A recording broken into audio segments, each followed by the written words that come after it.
Good morning, Jen. Good morning, John. Everyone, I want to introduce Jen Cosgrove O'Leary, who has agreed to join us on the spotlight. And what I'll do, I'm going to introduce you right now.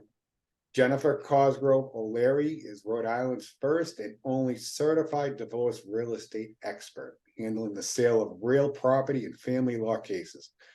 Her training is specific to work with those going through a divorce by managing and guiding sellers through the process in a non-biased, neutral way. Well, first of all, we're here with a doctor. I mean, I feel like I'm here with royalty. What? Tell me about your doctorate. Well, before real estate, I had a different career. It was in occupational therapy, which I attribute to a lot of my success in real estate. And I think why I do real estate a little bit differently is because of that background. If you know about occupational therapy, Yeah. it's similar to physical therapy. People kind of know that a little bit more, helping people achieve their best quality of life. So you're working with people with all different issues going on. And I was a professor of occupational therapy at Sacred Heart University in Connecticut. So sort of in order to be a professor, you need a doctorate. So I have a doctorate in education, which again, kind of goes towards real estate a bit and helping people. Most people need some education as they're going through the real estate process. So having some experience in that is good as well. But I pivoted careers a few years ago into real estate, and you can now just call me Jen. All right, Jen, going forward. So, I mean, everything that you've done, so it's little interior design as well, I see. Yep. And so now, why divorce real estate? Yeah, good question. Well, it began as an idea when I was going through my own divorce, and I realized I had a lot of expertise helping me. I had an attorney who was, able to handle divorce cases. I had a certified divorce lender, just like you, Yeah. who was able to guide me in the lending process. I also had a certified divorce financial planner, but I had a realtor who was wonderful, but did not have a specialty in real estate. And although things went perfectly, I began thinking, why is that? Why isn't there a specialist in divorce real estate? I mean, when you are dealing with divorcing clients, you're dealing with a lawsuit, you're dealing with a court case. And it requires, I think, a group of specialists that have that expertise, that little bit more knowledge to help you get through the process. Yeah, so you got your actual designation, the CDRE, the Certified Divorce Real Estate Expert, and that's a big deal because you're the only one in Rhode Island that has that. That's right. So, I mean, I know a lot of people will say, all right, well, I mean, real estate agents, they help me buy and sell home. Divorcing couples, I mean, what's the difference? Like, why do I need someone that specializes in it? Right. Well, you can think about it almost in any profession. If you had a heart issue, would you go to a general practitioner? No, you'd go to a cardiologist. Similar in real estate. I mean, we can even say that in with attorneys, right? Not every attorney, when they come out of law school, is ready and experienced to handle divorcing cases or whatever part of law that requires a little bit more of a specialty. So with real estate, yes, it's, you don't have to have the certification. However, it is quite a different type of real estate to be involved in.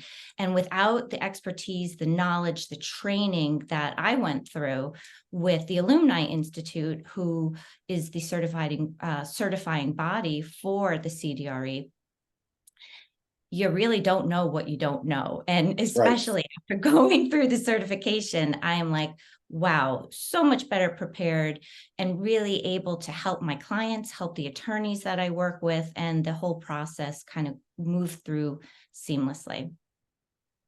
All right, that's awesome. So let me ask you this. Let's say you're working with a divorcing couple, you're selling their house, and they're all on the same page. All right, let's communicate, all three of us together.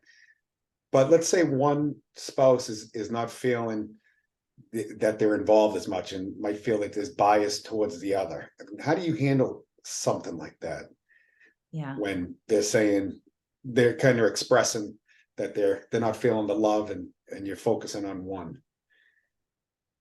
Well, I'd like to say that my training makes it so that doesn't happen, but Yeah. of course, I think that's one of the biggest pitfalls with working with a divorcing couple. And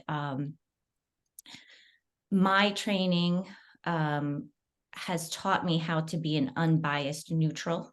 Yes. Um, a lot of real estate agents go into or want to have divorce cases because it can lead to probably two other sales. If I'm helping Right. to sell the marital home, I'm also going to help spouse A buy another property, spouse B buy another property.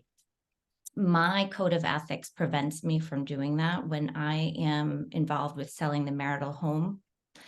I cannot assist either party with the purchase of another home. Now, if they need me to help them after the marital home is sold, I can do that. But by setting that up right from the beginning, that I am not involved with either one of them outside of what I'm there to focus on, which is sell that home for the greatest amount of money possible to get them both on their feet for the next chapter in their life, we're usually in a pretty good place. I also have a specific protocol that I follow that I was taught on how to make sure each person is involved. A lot of times we call the person who's living in the home the in-spouse. A lot of Okay. times that person seems to be more involved, and the out-spouse, if you will call them, doesn't feel as involved. So my protocol makes sure that each person in that divorce, they may not both be owners, but they're both going, involved with selling the home, are involved equally. And if there's ever an issue and someone doesn't feel that that's happening, we address that right away. But it's very, very rare because of the expectations I set from the beginning, the protocol that I follow, and then just the elimination of any conflict of interest through the possible, selling, helping them to buy another home, which could be a big pitfall there. Yeah. So it sounds like, when you're selling the house, the true client is the actual house. Yes. Well, yes, it is. It's the owners of that home. Let's face it, as a lender, that home is probably the biggest asset that they Right. share. Um, the amount of money they get on the sale of that home really can make or break certain future plans based on the amount that they get. So my job is to get them the most amount of money. How those assets are divided amongst them is not my role. That is the role of the attorneys. But my job is to get them the most amount of money in a neutral way to maintain their trust, to make sure that I treat them both in the way that they deserve to be treated, and get them through the process as unscathed as possible. So if you came across someone that was contemplating getting divorced right at the very beginning, they have a house, like is there any heads up advice that you would give someone who's just starting down the path of either contemplating divorce or just trying to figure it all out? Yeah, I would say, remember, you're not alone. A lot of people feel very alone. And so assemble your team. Um, Make sure you interview the people that you're working with to ensure that they are the people you're going to feel the most comfortable going through this process. I mean, getting married takes few minutes to decide you want to get married. Getting divorced takes several months at a minimum. So you're going to be working with these professionals for a long time. So take your time in choosing them, and then take your time in making decisions as you go through the process as well. Sometimes there's a feeling of, let's rush, let's do this, let's make decisions. And I say, go with your gut. If it doesn't feel like the right decision, take the time to think about it and then make the decision. Okay, yeah, because I was just about to ask you, what should people look for when they're selecting an attorney or a financial planner or mediator? It just, you kind of just said it's got to be the right fit, and totally, because you're going to have a relationship with those professionals. So it's, if every time you're speaking with them, you're not on the same page, or it's probably the whole process is going to not go too well, especially if I imagine if you have a couple that just wants to make the best out of all this, and if you're working with an attorney that just wants to fight the other side, it's probably not a good fit, I would imagine. Probably not. Although, always listen to your attorney. They have your best interest in mind, and they have the experience. And sometimes people get into the beginning of a divorce and say, we're very amicable, it's going to move through very smoothly. And experience has shown us that sometimes that doesn't always stay for the entire proceedings. So trust your attorney, and also remember that the professionals you've hired, whether it's your real estate agent, your attorney, your lender, they're there to do a specific job for you. They're not necessarily there to be the person you go to get emotional support from. So as part of that team you assemble, if you don't have the friends and family that you can rely on for that, seek out some mental health professionals, counselors that can help you with that. Because again, in order for the professionals you hire, like your real estate agent, like your attorney, to do the best job for you, we have to stay neutral. We have to stay focused. And sometimes that means it does mean we can't be there to be also your emotional support. We're there for you to get through it, but have someone else that you can go to and say, man, today was really hard, Right. I mean, do you have a particular case that you remembered working on that impacted how you do your business going forward? Goodness, I have so many cases and lots of examples that really make me so happy and pleased with the ability to help different couples. And I won't say too much, as I don't want to give away too many details about any cases I've worked with. But a good example, a good memory for me would be, somebody who I actually didn't work with them to help them sell the home. I was brought in by an attorney to sort of assist with valuing the home. And they were relying on an appraisal of the home's value. And as we know, in this market, prices have been really out of control. And I think we need to remember that appraisals are a value opinion for the purpose of lending. Market value is a totally different number. Mm-hmm. So the number that the attorney had gotten from the appraiser seemed a little bit off.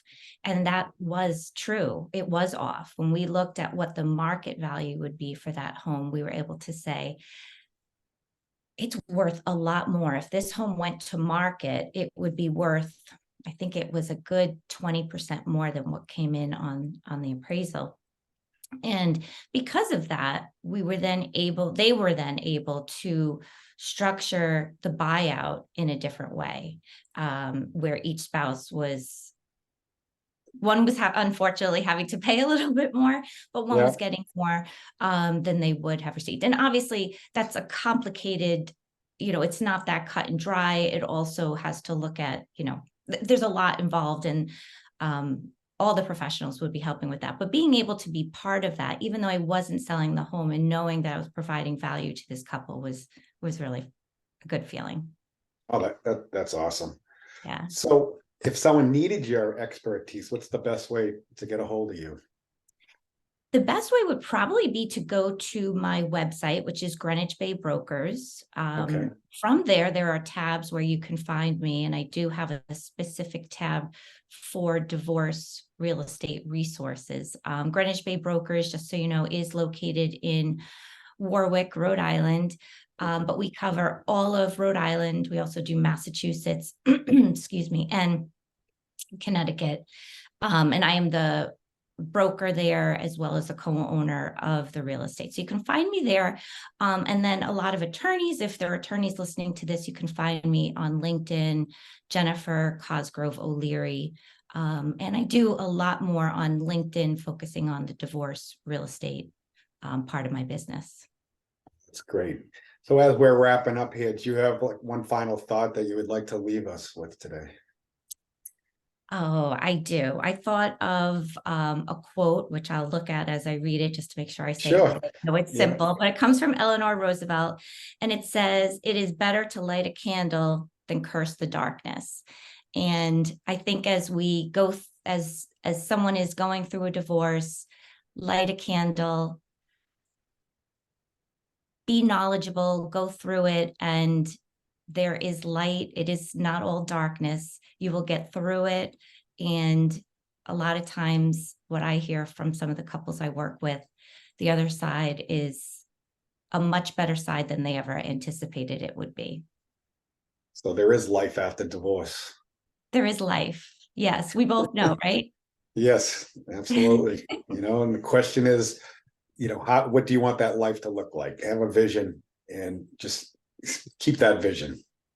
That's right. Keep the vision and get your team, your tribe around you, and have a wonderful life. Well, we'll leave it at that. That has been awesome. Thank you so much, Jen. Thank you so much, Sean, for having me. I really appreciate it. All right. Take care. Take care.